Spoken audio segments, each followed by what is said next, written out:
И ето какво стана. След като има задръстване заради катастрофа, вижте го той къде е. Вижте го къде е задълбал.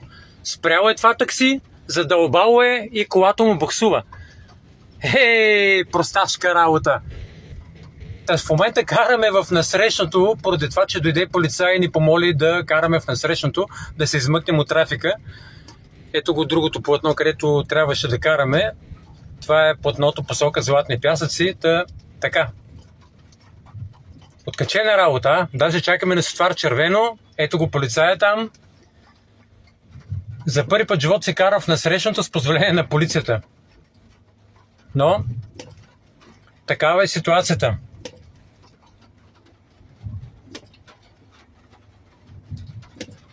Доста хора минаха през градинката, който беше изключително просташко.